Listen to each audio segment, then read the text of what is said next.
Akouaba à nos téléspectateurs d'ici et d'ailleurs ñu ngi leen di nuyu ci numéro bi ñu ngi waat fi nga xamante ne moo di Yamoussoukro war a ànd ak yéen spécial Akouaba mu nekk li nga xamante ni benn fan moo des ci diggante Sénégal ak Côte d'Ivoire huitième de finale ce sera ce lundi à 20h stade Charles Konan Banny de Yamoussoukro. On va en parler dans ce numéro de Akouaba sur ce plateau avec nous Lamine Mandiang Diédhiou. Lamine ñu ngi lay nuyu. maa ngi lay fay Sékou di nuyu téléspectateurs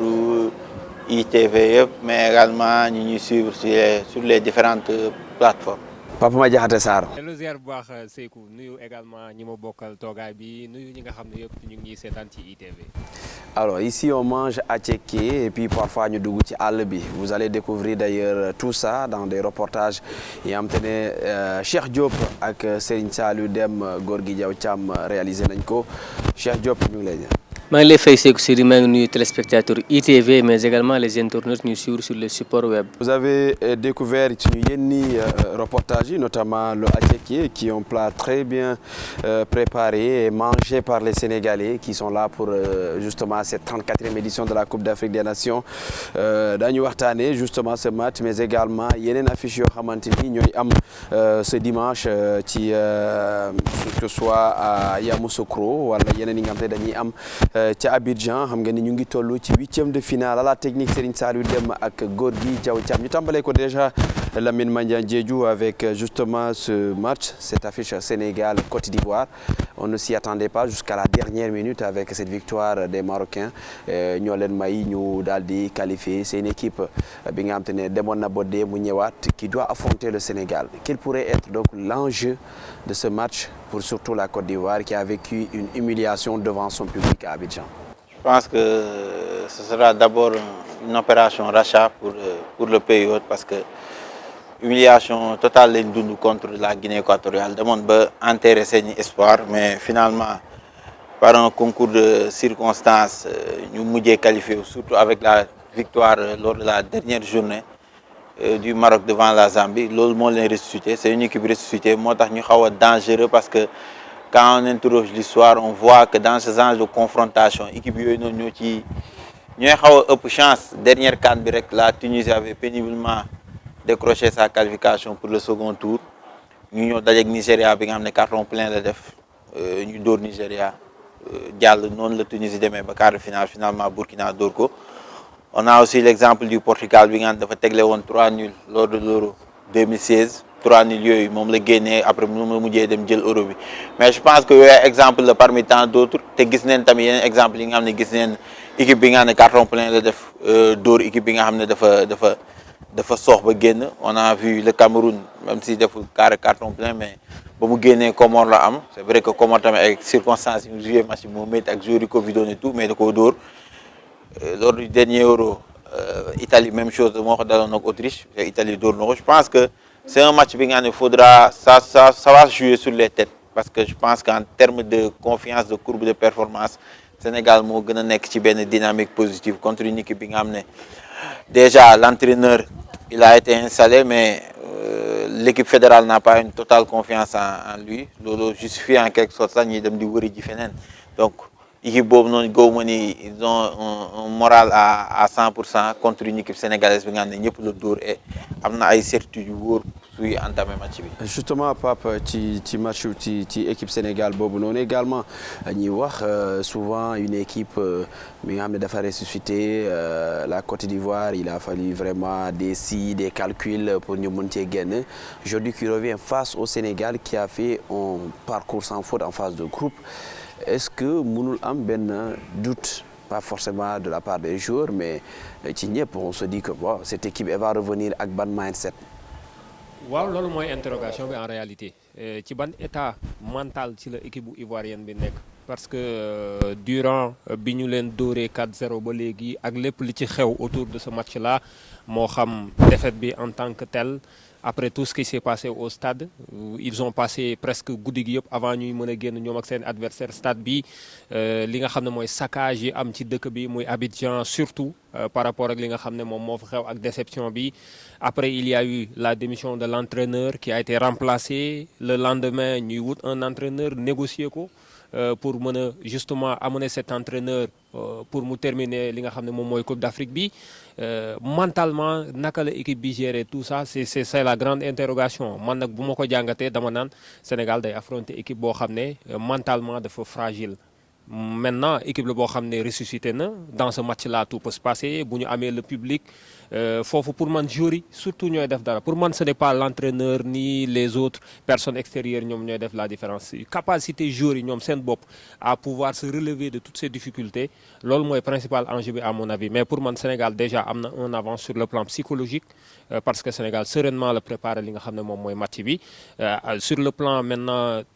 qualitativement et quantitativement par rapport ak qualité équipe bi pour man également le Sénégal a de l'avance mais sur des matchs couperets comme ça tout peut se passer et c'est pour man Sénégal moo war a jël les devants jouer ce match là d'entrée pour man c'est un match le match Sénégal-Cameroun bi nga xam ne sunu gaynde yi moom lañ football match boobu la ñu war a jouer waat dès le début ñu wan Camerounais ne on duñ leen may dara et si on leur marque le but un but très rapidement je pense que ce sera fini. Et justement il y a eu cette mini saga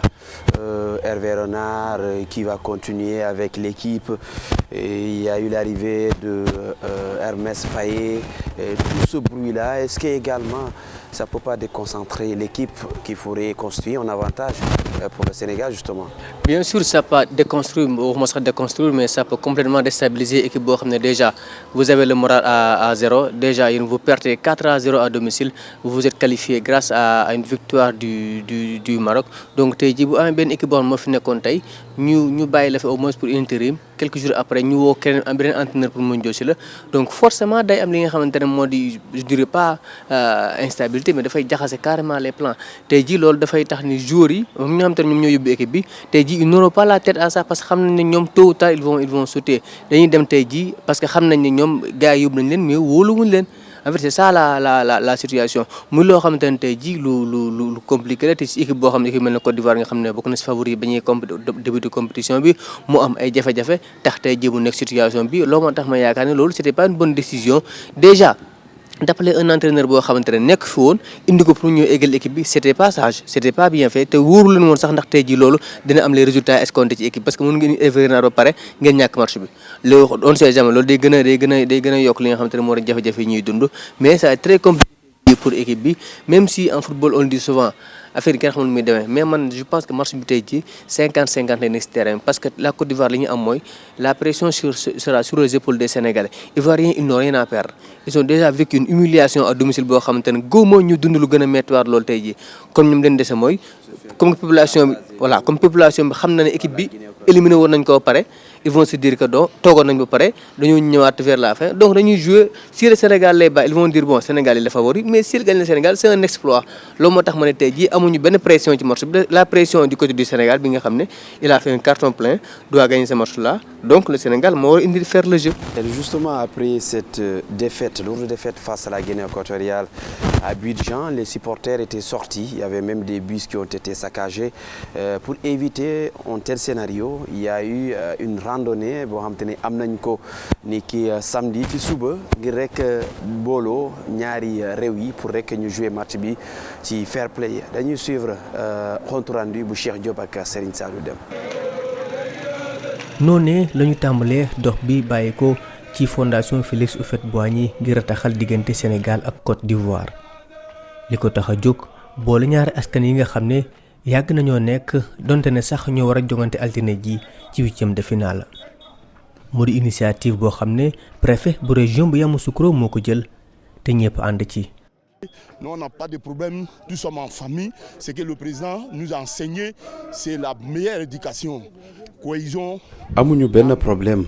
li nga xamante ne moom la ñu président bi jàngal mooy jàmm ak bennoo Sénégal ak Côte d'Ivoire benn réew lañu même suñ ñaari présidents yi ay xarit lañu. Nous sommes les pays démocrates. Alassane, Macky Sall, ils sont élus démocratiquement. Ils nous ont enseigné un comportement de la cohésion. ngir fexe ba diggante ñaari askan yi di gën di tax saa su ne ñu dëkk Yamoussoukro ñëw nañu wuyu ci préfet bu dëkk bi sénégalais fi féete it teew nañ ci tey it di ko rafetlu. luy rataxal diggante ñaari dëkk yi la vraiment ci Côte d'Ivoire ak Sénégal ñëpp xam seen ànd bu rafet depuis Senghor ak Houphouët-Boigny ba ci Macky Sall ak Alassane Ouattara suñu diggante rafet ñu nit sénégalais yi nekk Yamoussoukro ñuy dund ak ñoom dund bu rafet kon ndax lépp lu ñuy def ñoom ñu nañ see war a takk rip moo tax ñu ñëw bokk si ànd ak ñoom dox bi. li ñu bëgg ñoom ñëpp lenn la mooy fexe ba Yamoussoukro woy di nekk ci jàmm ak déggoo ak ku mën a am ndam ci jogante boobee. c'est des matchs mais après les matchs il y a la vie ensemble. fii nu ñuy dundee amuñu benn jafe-jafe lépp ci jàmm la te loolu lañ bëgg a wéyal ba ci match bi war a am moo tax ñuy woo ñëpp ñu wuy suñu ci loolu.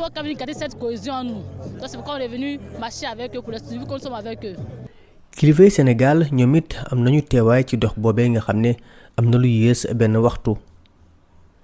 ñoom ñëpp daanaka genn kàddu la ñu am boole ñaari askan yi. ñuy wéy di dund ci jàmm. naa ne initiative bu baax la te ñu ko jël vraiment war nañ leen féliciter parce que lundi match de football la match de football il faut mu am ku gagner il faut mu am ku perdre loolu kenn waru ko fàtte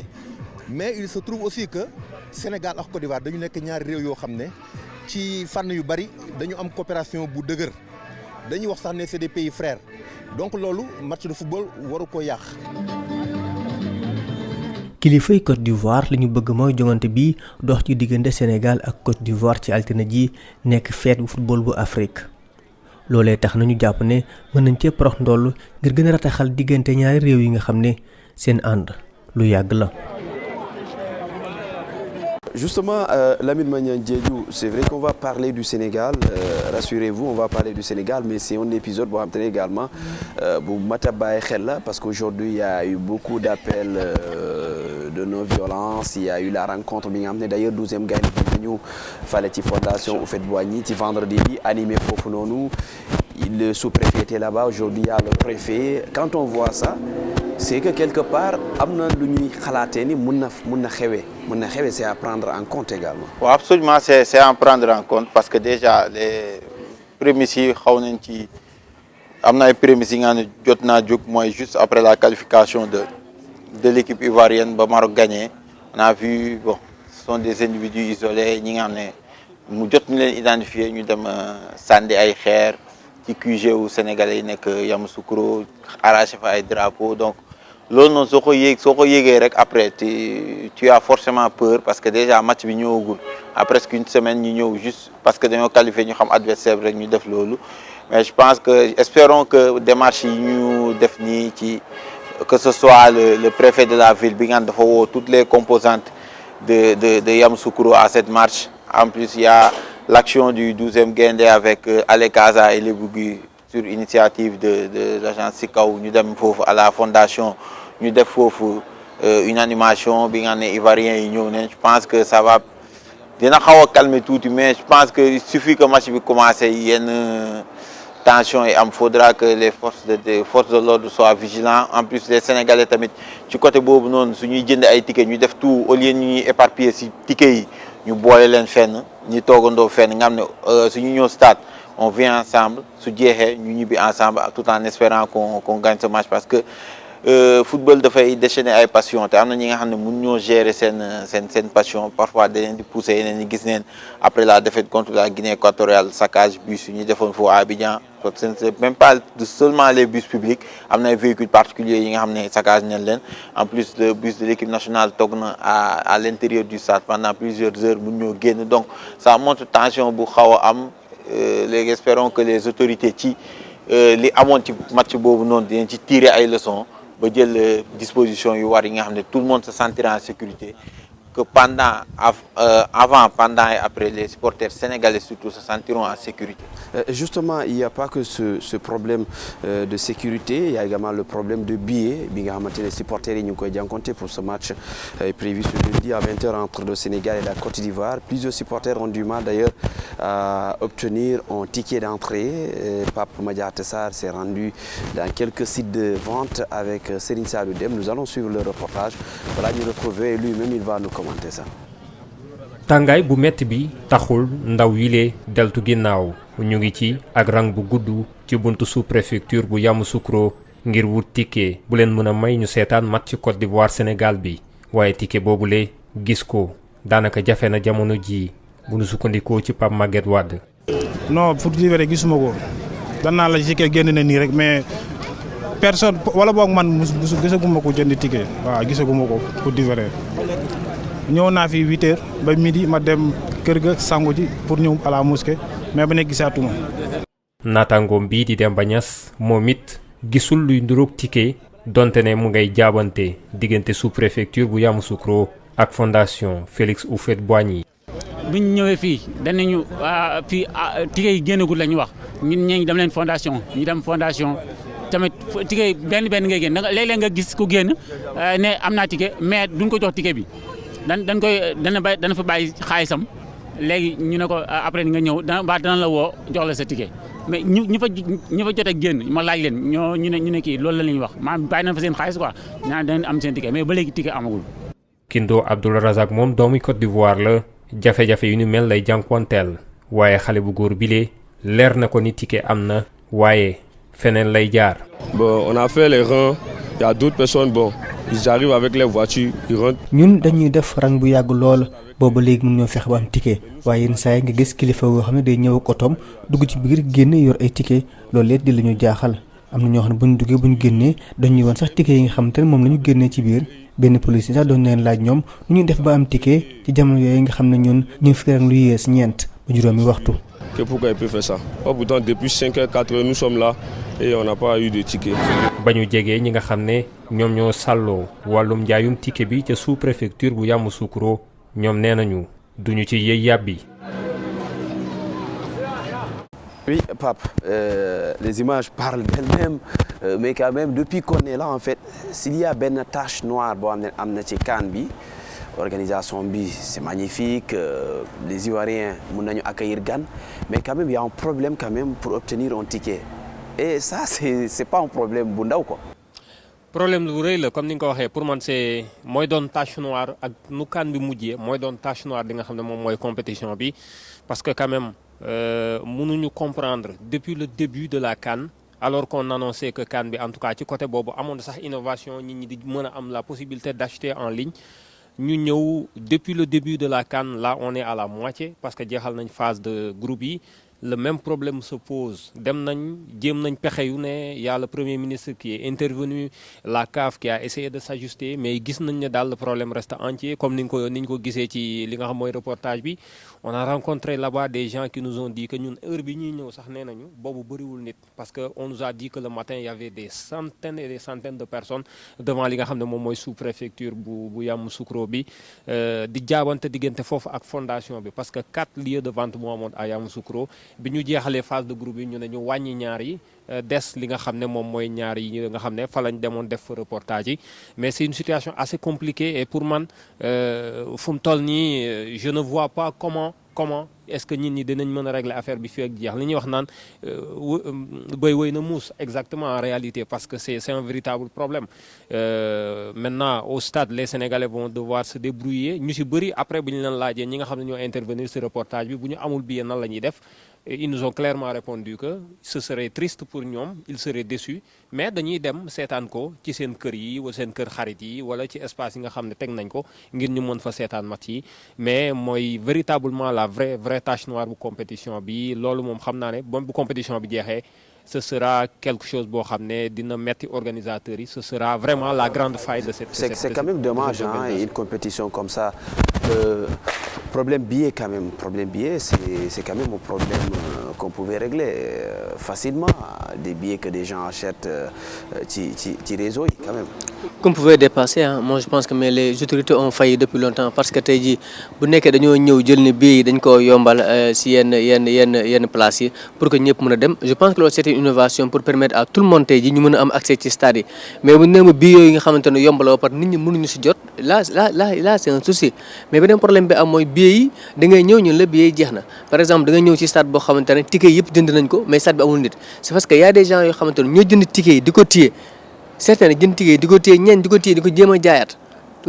donc yaa un gars qui dit même ci reportage Pape bi que am ñoo xamante ne dañuy ñëw taxaw fa toute la journée doo am billet nga gis ku ñëw gaari oto mu dugg si biir génn jënd ay billets en fait loolu tey jii day war ne c'est pas une question de billets yi dafa amul c'est parce que billets yi anam daa am ñu ko fay waayil te ñooñu bu ñu ñëwee mën nañu ko jël facilement ñi nga xamante ne entre guillemets mooy baadoolo yi mën nañ fa yéen toute la journée duñu am billet boo xamante ne dañ koy soxla les autorités facilement mën nañu am nombre de billets bi ñu soxla pour dem stade loolu moo tax tey jii stade yu bëri nga gis ñu ne porte supporter amul dara c'est parce que les gens yi xamante ne ñooñu jagleel ces billets là amuñu accès ci billets yi parce que tey jii amuñu fu ñu ko jëndee l'achat en ligne mais c'est un système boo xamante ne c'est bien c'est un bon système peut-être mais en fait ça marche pas comme il devrait benn supporter hier nous a confié ak Saliou que da ngay ñëw tu fais imagine toi tu fais la queue bu ñu ñëw pendant 30 minutes on prend seulement 2 personnes pendant 30 minutes ça c'est inadmissible boo gisee nit ñi soxla billet nu mu toll pendant 30 minutes on prend seulement 2 personnes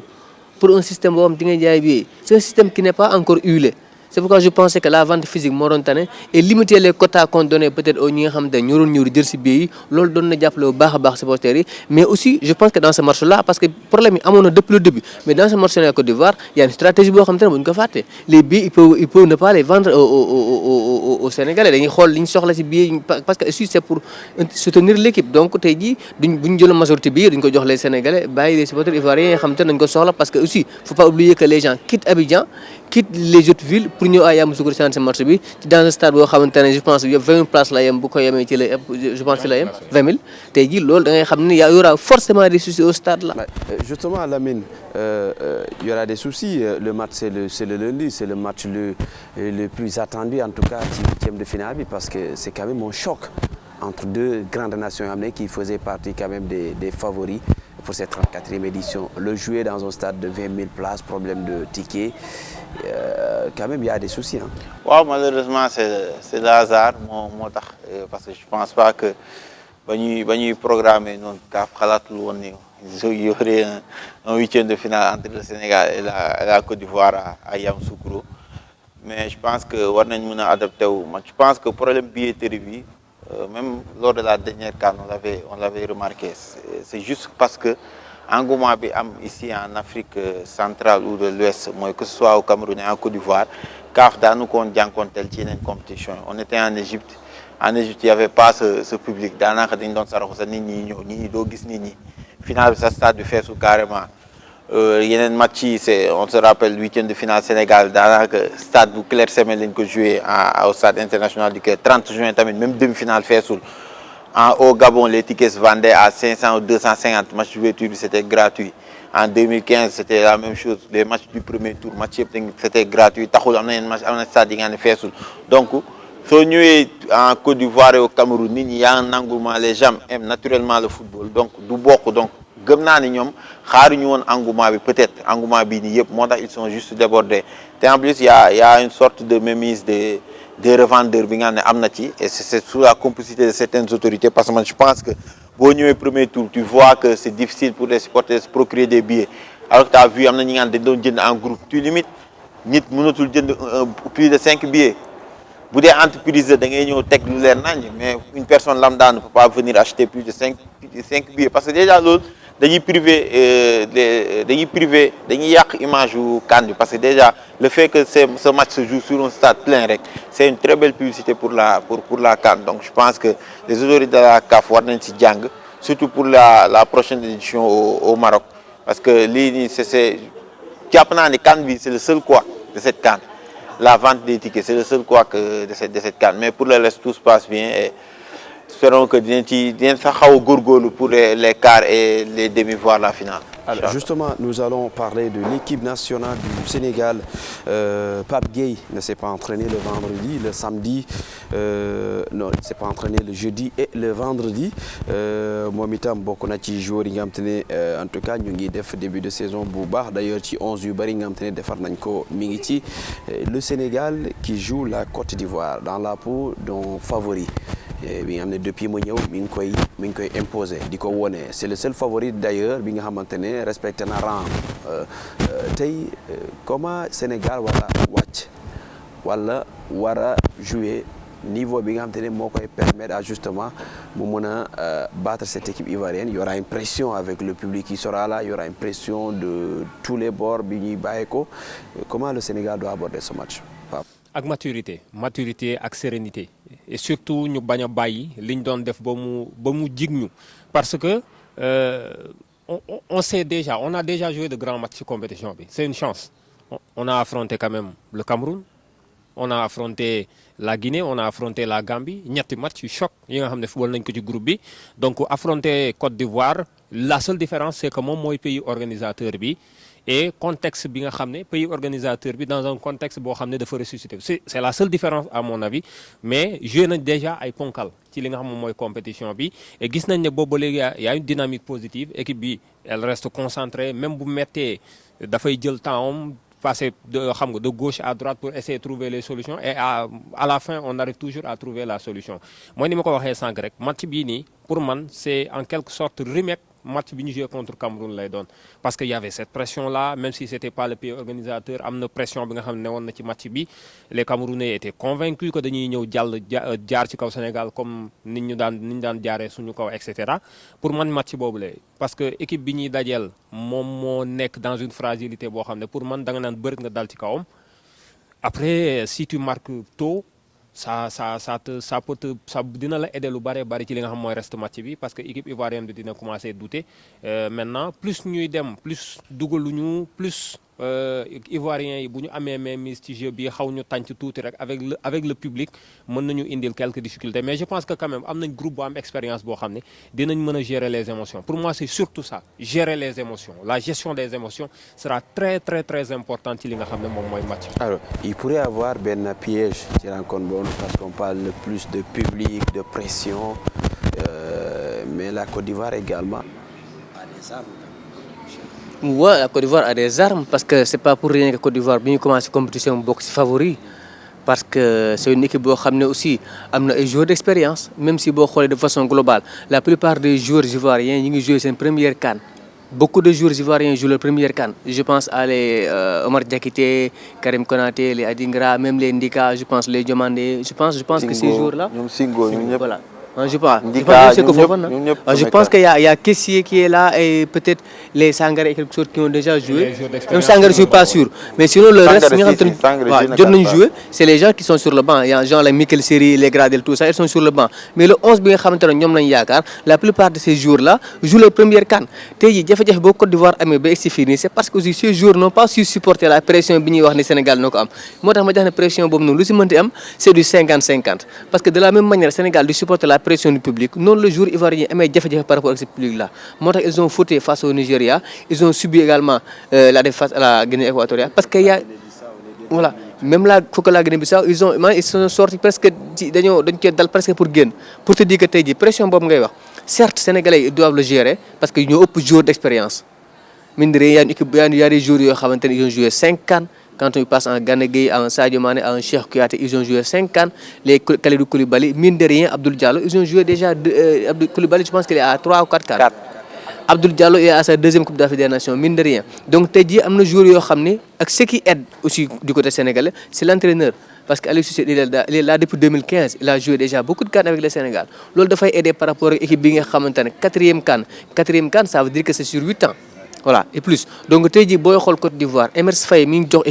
c'est un joueur c'est un entraîneur qui n'a jamais dirigé peut-être une équipe A. Peut-être U23 l'année quand je pense Côte d'Ivoire, mais il y a une équipe première, il y a une compétition Moi,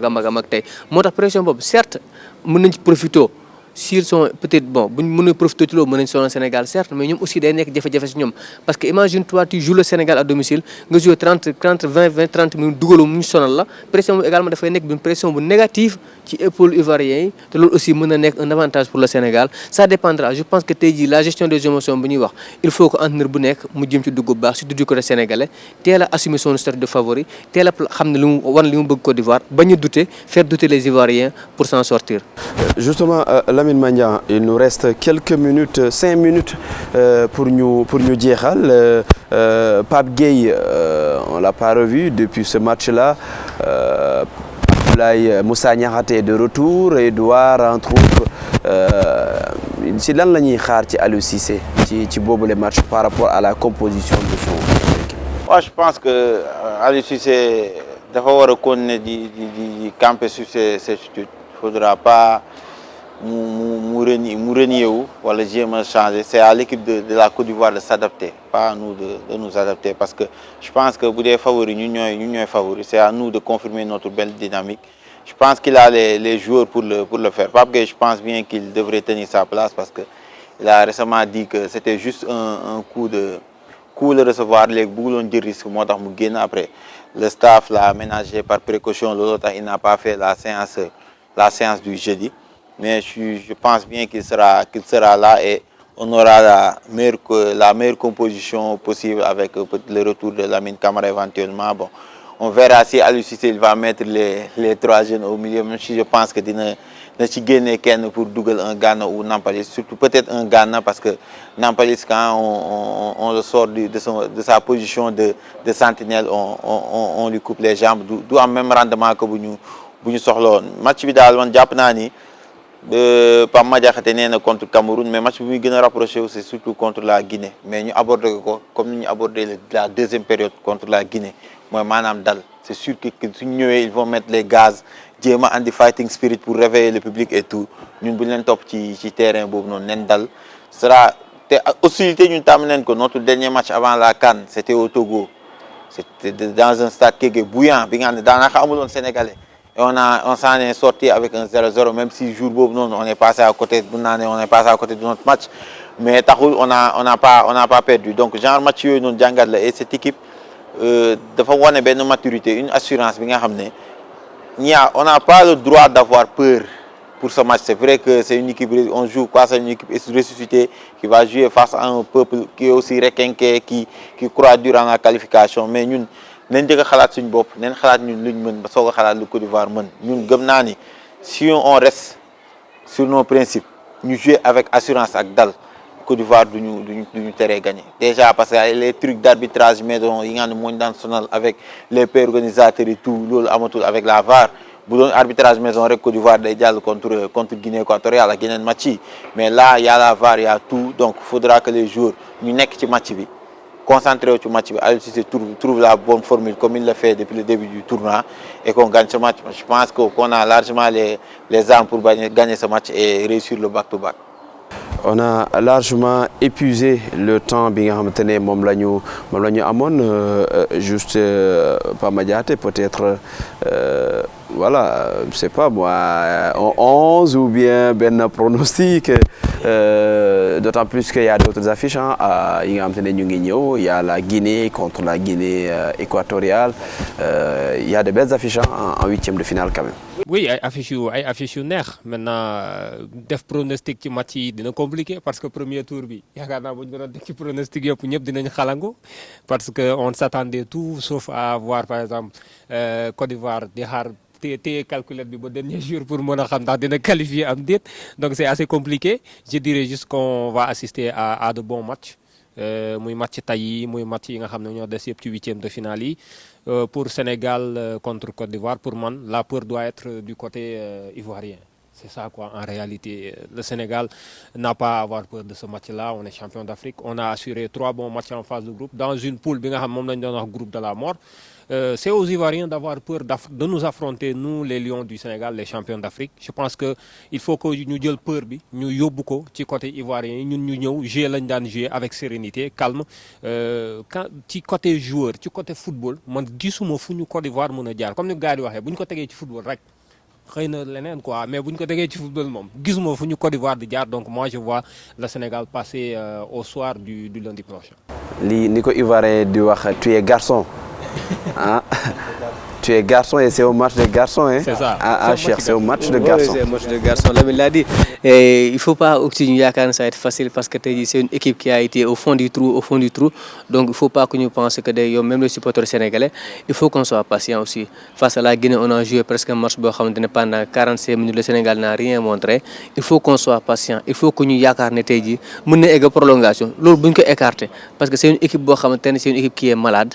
qui veut se ressusciter mën nañu refuser le jeu pour ne pas prendre des tonnes mënoo ci dara donc il faut que les gens soient patients il faut que l'équipe du Sénégal soit patiente il faut que les supporters soient patients parce que ça va être un match hyper difficile on passe à un match facile mais c'est un match très très difficile parce que y a une question d'ego entre le Sénégal et la Côte d'Ivoire même si la Côte d'Ivoire n'est pas une très bonne équipe pour le moment je pense que les problèmes d'ego ak li nga xamante ne moo di un esprit revanchard bi ñuy am dina tax day nekk match bu metti éprouvant physiquement surtout du côté sénégalais sànq yaa ngi wax Pape Gueye je pense que s'il a été ménagé je pense que loolu moo tax parce que on sait que Pape Gueye avec poste bi muy joué il donne beaucoup d'énergie donc loolu moo tax dans ce match là on a besoin de cette énergie là c'est un match hyper difficile Merci Lamine Mandiang-Diédhiou, Papa Madiaté Sarr et Cheikh Diop. Merci également à nos deux techniciens caméramans Gorgui Diaw Thiam Bogos et Serigne Saliou Dem. jërë ngeen jëf di leen jox dig daje dimanche ci beneen numéro Aquaba fii ci Yamoussoukro di remercier également suñu partenaire Kalimo Consulting Group bi nga xamante ne moo ñu accompagné durant cette 34e édition de la Coupe d'Afrique des Nations jërë ngeen jëf.